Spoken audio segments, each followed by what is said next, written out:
Bismillahirrahmanirrahim. Assalamualaikum warahmatullahi wabarakatuh. Selamat pagi sahabat semuanya. Apa kabar sahabat di pagi hari ini? Di pagi hari ini saya IG live ya.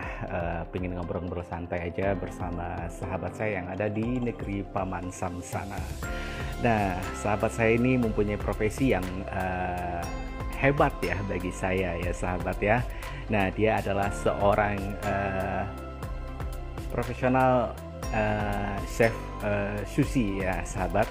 Nah, siapakah dia? Dia adalah Bro Okta. Nah, sahabat, saya telah konfirmasi tadi dengan Bro Okta untuk mengadakan IG live pada dini hari ini ya, sekitar sekarang jam 2 ya sahabat ya, waktu Indonesia. Nah, memang saya sangat apa ya, di pagi buta ini tapi menjelang sahur kayaknya kita enak juga ya ngobrol-ngobrol sahabat ya. Mudah-mudahan sahabat yang bisa hadir di pagi hari ini bisa ngobrol-ngobrol santai bersama kita dan juga bisa tanya-tanya langsung dengan Bro Okta. Oke sahabat, saya coba untuk menghubungi sahabat saya ini ya, Bro Okta. Mudah-mudahan dia sudah standby di sana. Tadi saya sempat konfirmasi beberapa waktu yang lalu, katanya sudah siap ya buat bergabung di IG Live pada pagi hari ini. Nah, kita coba. Halo Mas Okta. Halo, halo, halo. Assalamualaikum warahmatullahi wabarakatuh. Waalaikumsalam.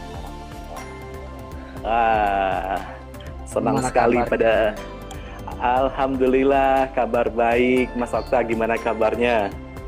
Alhamdulillah, baik, baik, baik. Udah sahur belum nih? Sahurnya sebentar lagi Mas, masih jam setengah 3 di sini. Oh, di sana setengah tiga ya? Ya, masih setengah 3 di sini. Sekitar 1 jaman lagi lah ya. Jadi waktu yang tepat diambil nih buat gangguin Mas Okta. Saya juga Ya, baru jadi bangun tidur ngobrol-ngobrol nih. santai. Waduh, baru bangun tidur. Mas Okta, jam berapa di sana sekarang, Mas? Di sini sekitar jam 2. Bedanya sekitar 12 jam ya sama Indonesia kalau nggak salah. Di sini jam 12 jam pas. 2, jam 2, hampir setengah 3 lah. Setengah 3 siang. Setengah 3 siang. Oke, Mas Iya. Okta juga sudah ada yang bergabung ini, Rafara. Habis itu ada Okta Nia Hakim. Selamat Oke. malam, selamat pagi ya sahabat semuanya. Selamat, Ya, selamat pagi. terima kasih sudah bergabung. Mas Okta, ini kita mau ngobrol-ngobrol ya di pagi hari ini Mm-mm. waktu Indonesia. Oke, waktu Indonesia ini ya pagi ya. Sambil Ya, nunggu sahur mungkin ya. sambil nunggu sahur, barangkali juga ada sahabat di sini yang hadir yang bisa tanya-tanya langsung juga ya sama Mas Okta mungkin. Saya Mas lagi nunggu Okta buka puasa malam ini. lagi nungguin buka puasa di sana ya Mas ya. Oke, oke, Mas, gimana gimana? suara saya Iya, terdengar jelas nggak ya Mas ya? alhamdulillah jelas banget Mas. Jelas banget. Mas Okta agak Mm-mm. putus-putus saya dengar ini. Oh gitu ya. Ah, Eh, terus gimana ya? Pakai apa ya? nggak apa-apa Masih sih mungkin jelas? di udah mendingan, udah agak jelas Mas. Oke. Mm-mm. Oke, Jelas ya? Mas Okta, siap Mas. Ini saya akan mengenal Mas Okta itu dengan profesi yang sangat unik kali ya. Kalau bagi saya itu unik Mas, hebat, luar biasa. Kok bisa unik? Iya, jarang gitu loh Mas. Jarang seorang Oh, warga Indonesia pergi ke negeri Paman Sam ya, seperti yang topik mm-mm. kita pagi hari ini, dan bekerjanya di restoran Jepang. Nah, itu kan luar biasa Mas. Ya sebenarnya sih masih banyak ya. Mungkin eh, cuma faktor keberuntungan aja kali ya Mas ya. Wow. Jadi kebetulan, iya kebetulan saya beberapa tahun yang lalu saya mencoba-coba ya. Ini saya cerita sekilas balik ya. Eh, Sebelumnya mungkin biar sahabat yang hadir tahu dulu, boleh deh Mas mm-mm. Okta perkenalkan diri dulu ya. Oh iya boleh boleh boleh. Mm-mm. Ya maksudnya perkenalkan diri. saya nih ya. Iya dong, biar kita Ah, sama-sama kenal. oke oke. Ya, jadi nama saya itu Okta ya, tapi biasa dipanggil itu ya agak unik sih Mas. Jadi waktu-waktu kecil itu saya dipanggil Lala sama orang tua. Lala. Lala. Ah, ya Mas. Iya, tapi ya semenjak ya agak dewasa gitu ya karena nama saya agak panjang, Muhammad Nur Okta Hidayatullah. Jadi teman-teman ikut memanggil saya Okta. Jadi disitulah nama saya Okta. Oh, iya iya Mas. Kalau Hmm. aslinya Mas Okta ini dari mana ya Mas ya? Biar sahabat juga tahu ini.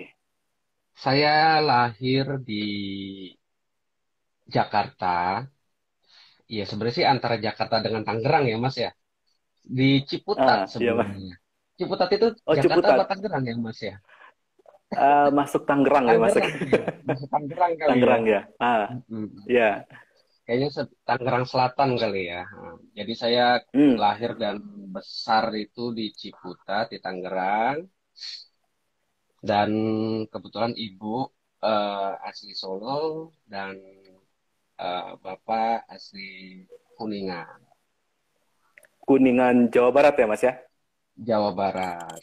Mm-mm. Ya, Wah, ya, ini ya. ada yang ada yang itu tuh Mas. Oktania Hakim. Wah, ini kayaknya sepertinya teman saya ini. Okta, Wah, orang Ciputat juga ini Mas. orang mana Mas? Orang Ciputat juga sebenarnya Oh, Oktania orang Hakim Ciputat ini. juga. Ya, Hmm, ini Mas apa Mbak? Maaf Mas. Mbak ini. Kebetulan Mbak Oktania Ok. Hakim ini teman SD. Teman SD saya, Wow, Mas. teman. Oh, teman SD Mas. Ya, Hmm. selamat pagi Mbak Okta. Gimana kabarnya? Salam kenal juga buat Mbak Okta. Hmm. Ya, jadi ya saya besar dan lahir itu di Tangerang Selatan, tapi kebetulan juga orang tua pindah ke Jakarta Pusat. Saya juga ikut mengikuti KTP Jakarta Pusat. Hmm. Jadi ya seperti Oke, itu. oke Mas. Nah, ini kan kita penasaran ya Mas ya, orang Indonesia bisa bekerja di negeri Paman Sam itu. Nah, itu gimana tuh cerita awal perjalanan Mas Okta bisa sampai ke Amerika sana? Gimana ya? Sebenarnya sih faktor laki aja ya Mas ya. Saya Ah, ya dulu Mas. itu punya eh, impian waktu SMP ya kalau nggak salah. Saya tuh punya cita-cita pengen banget keliling dunia awalnya. Wow. Jadi ya saya berusaha lah gimana caranya agar bisa keliling dunia tapi sambil bekerja gitu. Ah, ya Mas.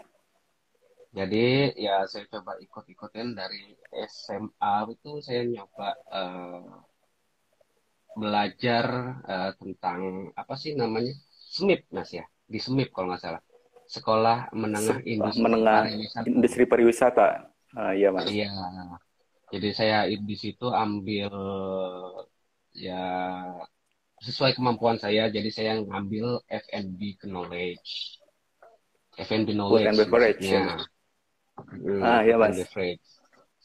Ya singkat cerita saya di situ ikut training-training. Akhirnya saya mencoba untuk ngambil diploma satu jurusan kapal pesiar. Wow. Iya, iya Mas. Jadi kapal pesiar itu kan saya eh, pemikirannya itu karena kapal pesiar itu bisa keliling dunia, Mas. Iya, iya, iya. Jadi saya bisa ngebayangin bagaimana kerjaan di kapal pesiar. Mungkin sekilas itu tanpa enak-enak ya, Mas ya. Soalnya bisa keliling dunia, padahal di saat ngejalaninnya itu sangat berat sekali, Mas. Harus jauh dari keluarga, Pastinya. harus jauh dari anak, istri, andai kan sudah berkeluarga ya. Dan Iya, iya pastinya Mas. kalau ini pun ya, penyakit dari kapal pesiar itu sangat ini sekali ya, khususnya kayak apa namanya homesick gitu ya, yang sering Pastinya, sekali dibilang pastinya. homesick dan seasick. Nah, ya mabuk laut lah gitu. Hah. Itu Hmm. dari tamat SMA itu langsung di kapal pesiar kerjanya, Mas?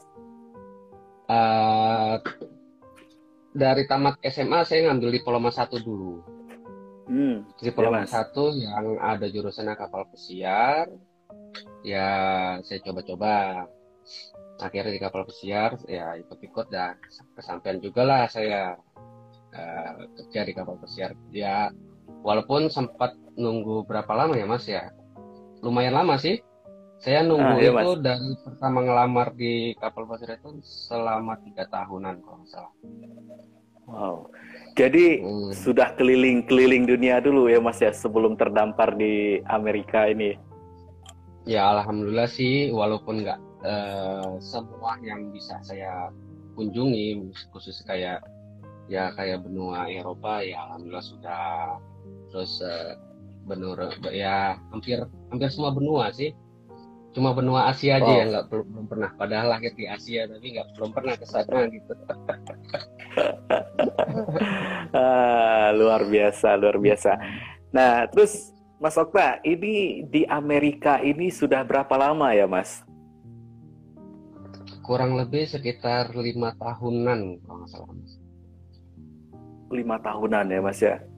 Jadi Sebentar Mas, sudah saya menyapa dulu dengan Mas Amri Salam. Ini orang asli Amerika ini Mas. Mas Amri wow, Salam.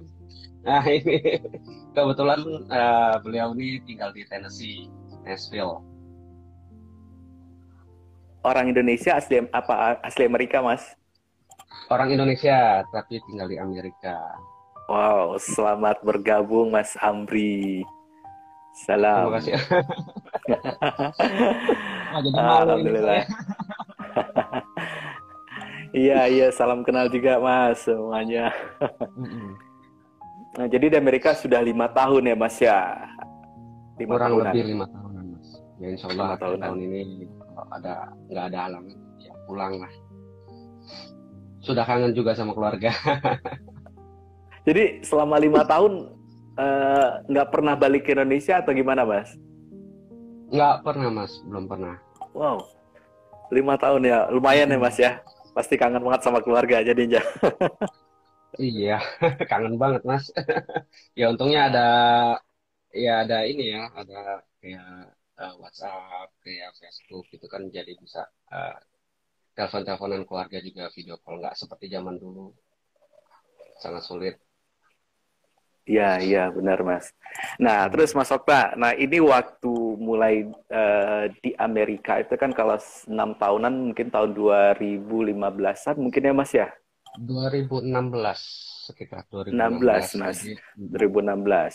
Nah, saya itu pada langsung saat itu saya pada saat itu dikasih alamat sama teman saya. hmm, hmm, Nah, saya disuruh cari alamatnya itu ya dengan teman saya karena alamat itu ditujukan eh, ke tempat dia bekerja hmm, gitu. hmm. Jadi saya mencoba cari-cari alamat itu ya saya tanya lah dengan supir taksi. Jadi saya dari bandara itu saya coba tanya dengan supir taksinya Ah, minta ditujukan ke alamat ini.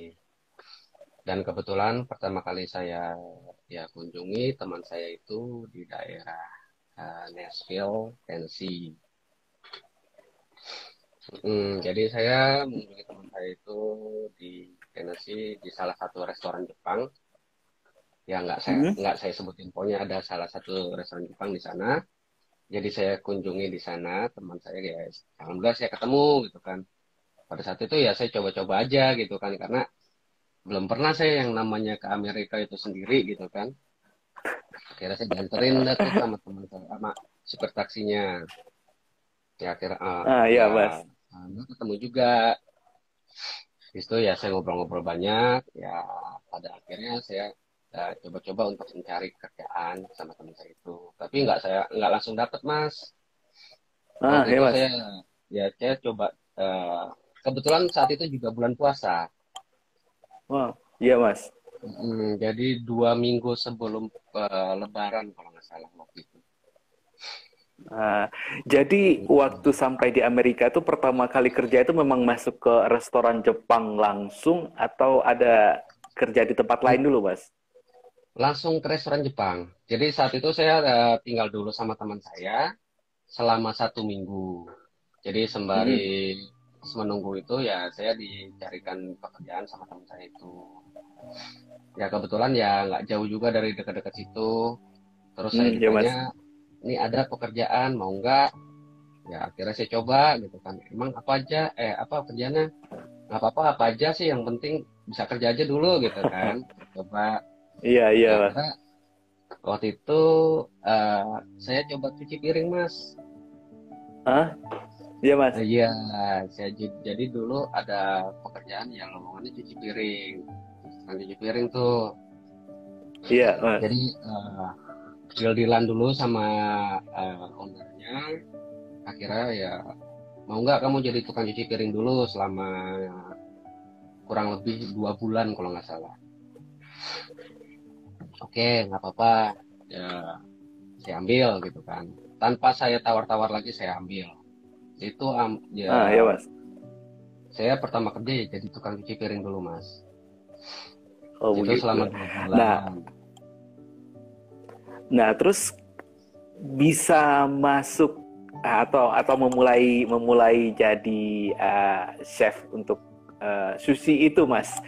Itu gimana ceritanya? Apa emang sudah pernah punya pengalaman sebelumnya juga dengan masakan Jepang ini atau gimana mas belajarnya? Nihil mas, pengalaman saya belum pernah sama sekali waktu itu ya. Jadi emang pengalaman saya kan waktu itu emang saya ya bergerak di bidang di F&B ya, food beverage, tapi khususnya di apa sih namanya di restoran. Saya jadi server mas. Jadi Iya mas. waiter gitu.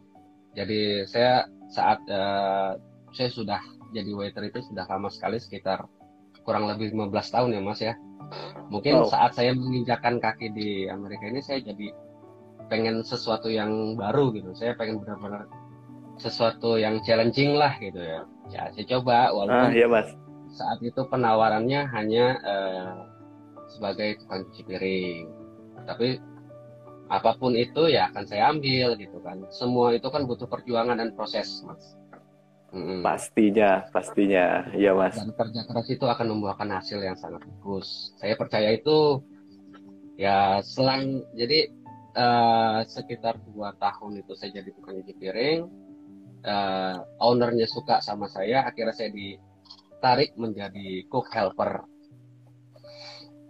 Cook helper itu yang Cook helper, iya. kayak asisten asisten tukang masak. Mas, maaf, sinyalnya agak putus-putus, kurang jelas, Mas. Ya, eh, Ah, masih nggak? mendingan, Hmm. Mas, ya. Jadi cook helper itu asisten tukang masak. Iya, Mas. Hmm. Jadi selama 2 bulan itu saya jadi tukang cuci piring, 1 bulan jadi asisten tukang masak. Ya, saya nggak pernah yang namanya pegang pisau itu, Mas. Belum pernah sama sekali gitu. Saya coba-coba sampai hampir setiap hari tangan saya kepotong itu, Mas. Iya, Habis dong. pokoknya iya, untung masih ada gitu. Iya, sampai setiap hari gitu. Seorang nggak pernah pegang pisau, gimana ini caranya ya? Pokoknya ya nggak apa-apa lah. Ini challenging banget gitu loh. Saya cobain gitu. Disuruh potong ini, salah ya potong. Kepotong tangan ya, wortel nggak potong, tangan saya kepotong gitu. Hampir setiap hari. Pokoknya. Jadi, ya nggak lama lama nggak kelamaan gitu. Kebetulan di restoran itu juga yang ngebutuhin asisten sushi. Asisten sushi, ya. Jadi cook helper itu saya cuma bekerja selama 1 bulan. Setelah itu saya diangkat, ditarik lagi jadi sushi helper, Mas. Ya, Mas. Mm. Jadi Berarti kenapa, Mas? cepat banget. Ya, kalau boleh dibilang tuh sangat cepat ya, Mas, ya, belajarnya. Jadi memang Alhamdulillah, iya. tantangan yang Mm. dijalani, yang diselesaikan. Ya Nah, itu berarti seperti kalau, yang saya ya, bilang Mas? sih, Mas. Karena kerja keras kita itu ya akan membuahkan hasil. Saya benar-benar ya berusaha untuk belajar dan belajar terus gitu kan. Sehingga ya kebetulan owner atau bos saya itu ya seneng lihat dengan cara saya kerja, akhirnya dengan waktu yang singkat dari tukang cuci piring, tukang jadi asisten cook atau cook helper, akhirnya saya ditarik menjadi sushi helper. Itu ibarat kata kan jadi tingkatan naik satu begitu Mas. Ya dengan waktu Betul. yang singkat, alhamdulillah tanpa Iya, harus menunggu lama. Gitu.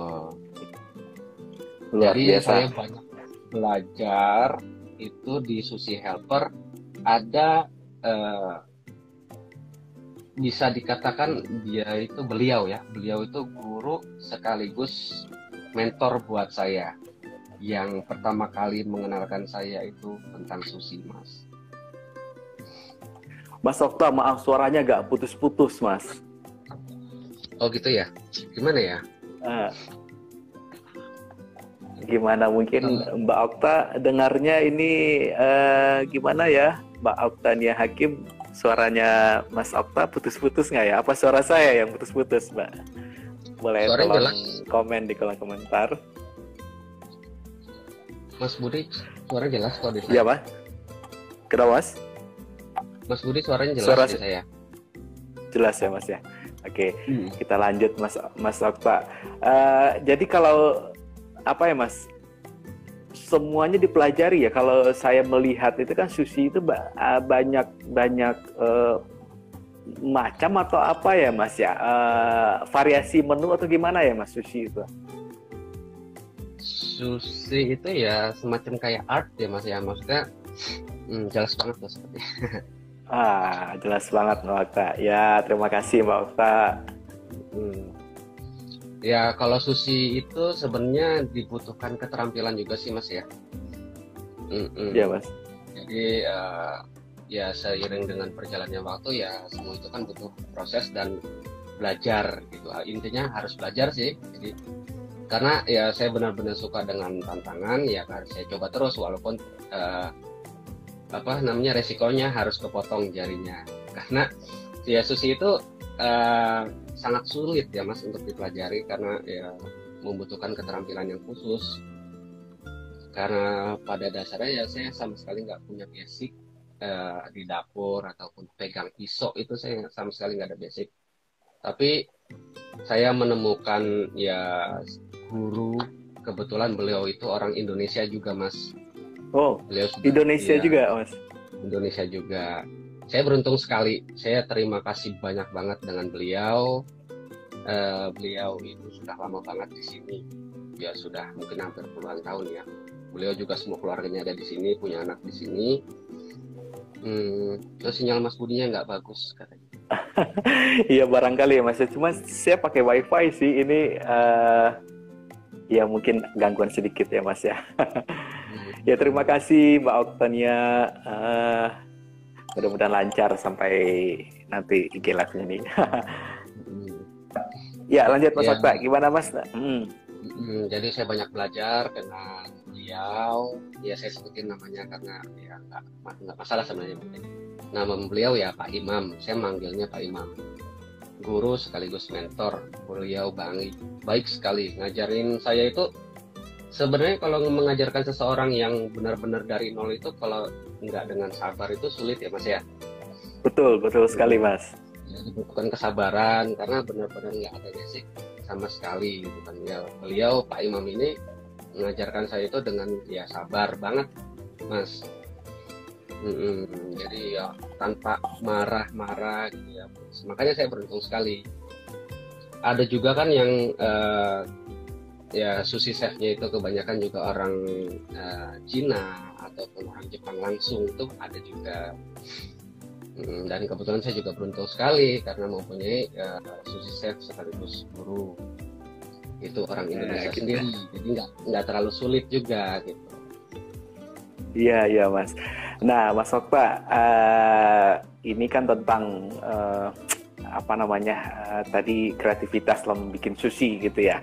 Nah, kalau sekarang ini saya pengen tahu ini keadaan di sana, Mas, di restoran tempat Mas Okta bekerja ataupun mungkin secara general gitu ya, Mas ya. Keadaan di Amerika sekarang itu kalau untuk restoran itu ada penurunan pengunjung atau tetap biasa aja, Mas? di masa Oh, pandemi ini? selama pandemi ini ya Mas ya.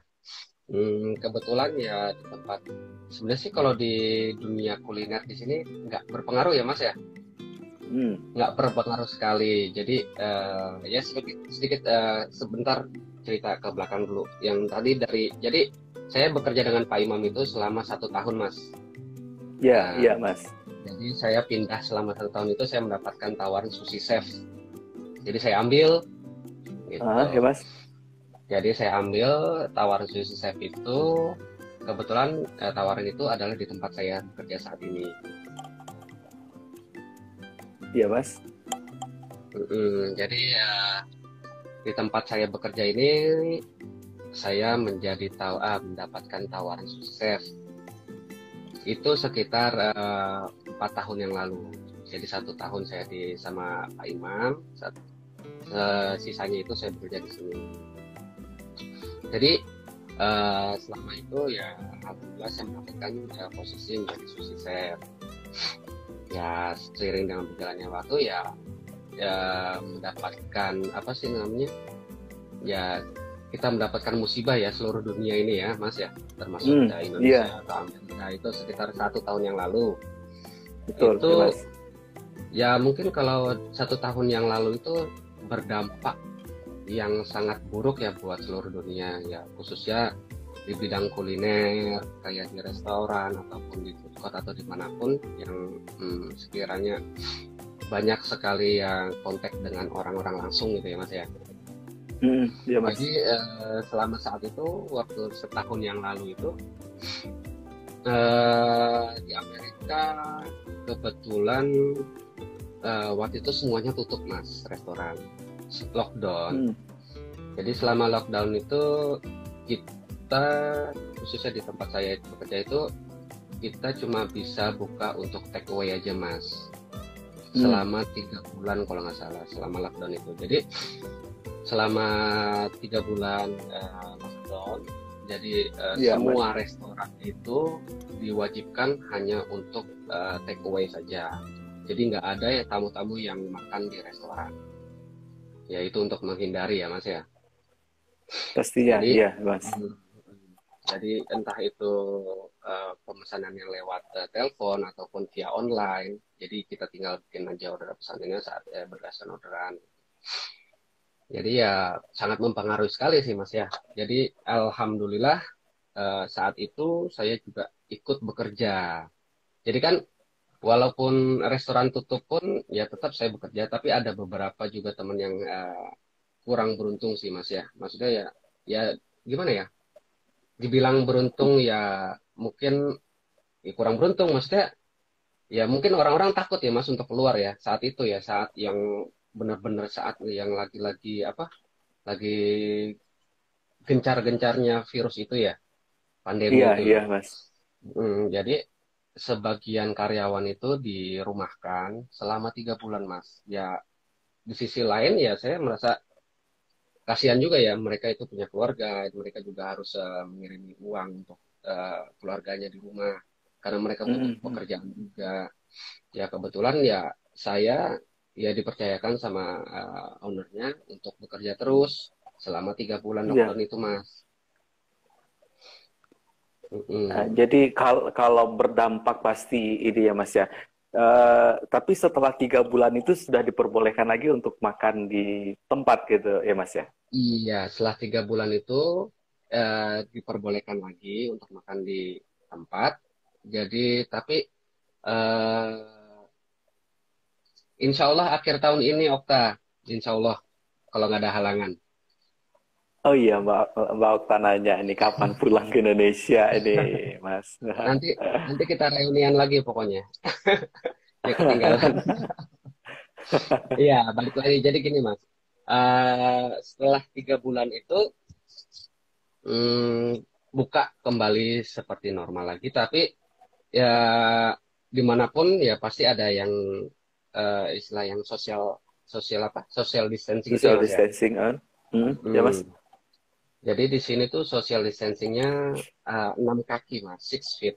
Jadi kita harus lumayan jauh, soalnya kan Hmm. Amerika itu kan ya lumayan banyak ya ininya ya. korban-korban ininya ya, maksudnya yang kena COVID atau Positif gejala COVID ya Mas ya. positif COVID itu banyak. Jadi apa namanya, kapasitas restoran itu dimulai dikurangkan Mas. Jadi Ya Mas.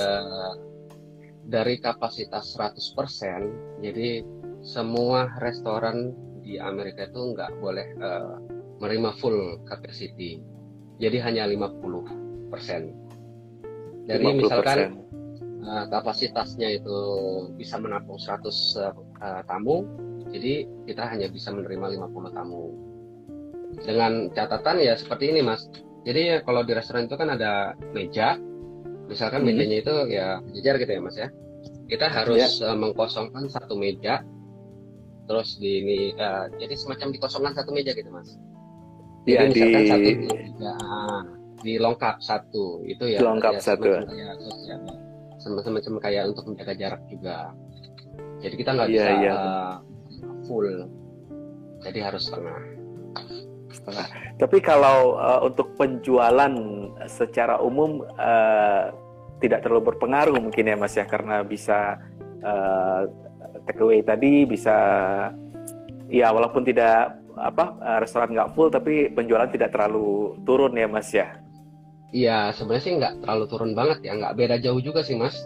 Ya jadi penjualan atau pendapatan dari income dari perusahaan itu sendiri pun, seandaikan mereka bos atau owner saya itu membuka restoran pun dengan harus menggaji karyawan, misalkan karyawannya ada 20 ya Mas ya, misalkan hanya 20 dan income sekian, mereka bos saya kan harus membayar karyawan-karyawan ini dan dengan penghasilan yang sekian. Sebenarnya nggak ada yang berpengaruh juga, karena kalau take away itu pun sendiri ownernya hanya mempekerjakan beberapa orang saja Mas. Oh iya gitu. Iya Mas. Jadi nggak semuanya harus masuk. Jadi misalkan kalau take away itu palingan cuma dipakai untuk yang packaging, penerima telepon, sushi chef, dan cooknya. Jadi cuma 4 orang aja. Misalkan dari yang 20 orang itu dipangkas menjadi 4 orang, itu jadi nggak masalah sebenarnya buat pendapatannya atau dari ini. Sama saja mungkin buat ownernya ya, atau dengan restorannya. Jadi nggak berpengaruh. Mas, maaf putus-putus lagi ini Mas. Jadi saya aja mungkin ya sinyalnya. Tuh kata Mbak Okta, ini reunian ya Mas ya. Ntar kalau balik ke Indonesia. Insya Allah. Mas Okta, ini tadi udah berbicara tentang susinya, sudah berbicara tentang keadaan di masa pandeminya. Nah, kalau untuk di bulan puasa sendiri, bulan Ramadan ini Mas, kalau di Amerika gimana ya Mas? Banyak warga muslimnya kah di tempat Mas Okta atau gimana di sana? Terus gimana keadaannya selama bulan puasa ini Mas? Bulan Ramadan. Ya, kalau dengan keadaan bulan puasa di masa pandemik ini ya saya nggak bisa ini ya Mas, maksudnya nggak bisa mengukur juga soalnya kalau apalagi ya apa sih namanya, orang muslim itu sangat minoritas sekali ya minoritas di sana. Tapi kebetulan alhamdulillah di tempat saya ini cuma berjarak 15 menit dari tempat saya tinggal ada masjid. Jadi ada masjid di situ. Jadi kalau untuk berbulan puasa pun kebetulan di sana pun ada setiap kali untuk berbuka puasa di sana setiap hari ada. Kalau mau berbuka puasa bersama gitu kan. Ya kebanyakan juga orang-orang muslim itu ya dari negara Pakistan, Arab, Afrika, Nigeria, dan Malaysia. Itu. Ya alhamdulillah sih kalau untuk bulan puasa ya lancar-lancar aja. Cuman perbedaannya itu di sini kan kalau apalagi sama masjid jauh ya Mas ya. Jadi kita hanya memperkirakan di matahari terbenam dan matahari terbit saja. Jadi patokannya sunrise sama sunset aja gitu Mas. Jadi saya patokan kalau mau imsak patokannya sunset, matahari terbenam, matahari terbit gitu kan. Jadi Terbitnya, ya ya. saya perkirakan aja ya, apalagi sekarang kan zaman teknologi gampang sekali gitu kan. Ya tinggal Iya, iya. lihat aja gitu kan waktu imsak kapan. Dan yang sayangnya sekali itu waktu berbuka puasanya sangat lama sekali, Mas. Lama, Mas. Berapa jam di sana sekarang Mm-mm. kalau waktu puasanya, Mas? Waktu puasanya itu sekitar 15 jam ya kalau nggak salah, Mas ya. 15 jam. Wow. 15 jam sampai kurang lebih 15 jam kalau nggak salah ya. Ya 15 jam. 15 atau 16 lah. Taruhlah imsak Wow. itu jam 5, bukanya itu jam 8 malam. Hmm, Iya, iya, 15 jam. Jadi lebih panjang waktu siangnya sekarang ya, Mas ya. iya, Mas. Panjang sekali. Iya, Soalnya kan di sini musim panas, summer. musim lagi summer ya, ya, Mas. Hmm. Mas Okta, ini mungkin waktunya cuma 1 jam ya, takut nggak cukup nanti waktunya karena Oke. obrolannya makin lama makin asik ini. Nah, Iya, iya, ini iya. kan Mas Okta sudah pengalamannya luar biasa ya di Amerika gitu dan di bidang persusian. Nah, Persis. kira-kira persusian.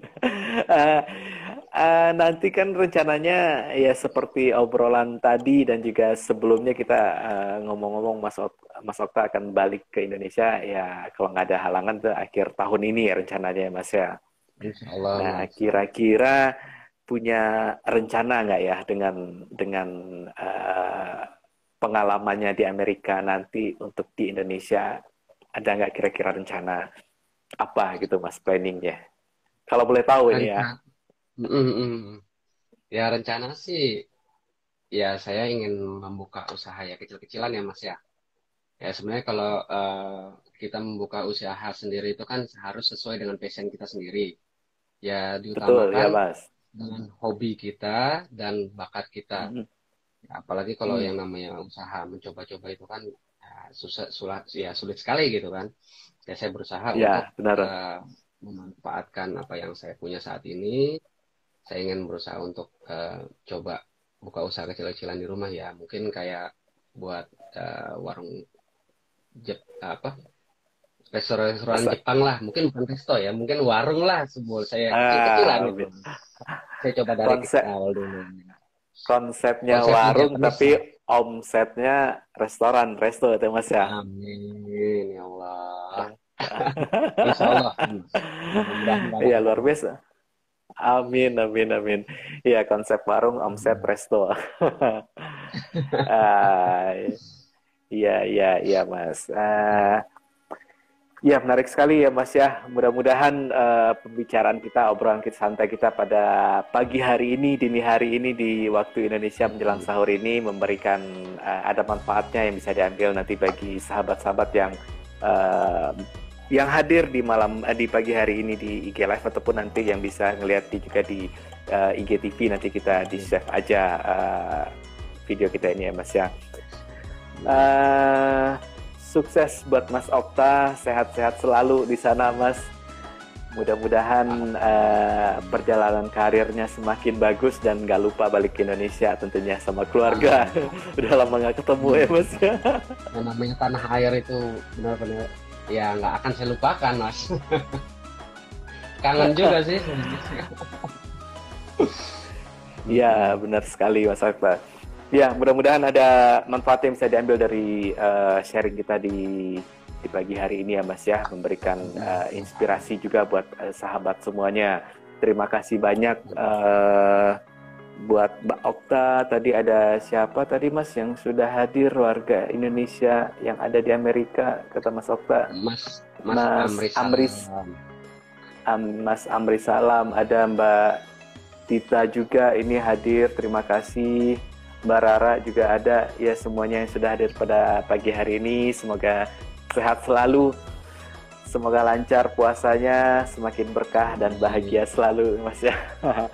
Mas Okta, kira-kira ada pesan nggak ya yang bisa di-share buat kita semua ya apa ya dari pengalaman Mas Okta mungkin, atau memberikan sedikit semangat bagi teman-teman mungkin yang saat ini tentunya pandemi yang terjadi ini kan membuat lesu ya semuanya, tapi ya seperti Mas Okta ini bisa tetap semangat ya, apalagi bekerjanya di negeri orang gitu. Nah, kira-kira ada nggak kata-kata yang mau disampaikan buat sahabat nantinya? Waduh, apa ya Mas ya? Dengan situasi yang seperti ini semua itu ya semuanya kan pasti akan bertahan hidup ya Mas ya, apalagi yang punya berkeluarga, yang sudah punya keluarga itu ya apapun apalagi banyak pengurangan kerjaan ya Mas ya. Ya sangat memprihatinkan sekali gitu kan. Ya kebetulan ya seperti saya bilang, saya ini masih beruntung sekali saya mempunyai pekerjaan. Ya intinya pada saat pandemi seperti ini ya jangan putus asa. Yang penting tetap berusaha. Intinya memotivasi diri agar kita terus berusaha. Ingat dengan keluarga juga. Betul Mas. Ya itu yang salah satu motivasi diri agar kita bisa bertahan hidup dan untuk mencari nafkah. Ya khususnya buat tulang punggung keluarga. Ya jangan putus asa lah dengan situasi yang seperti ini.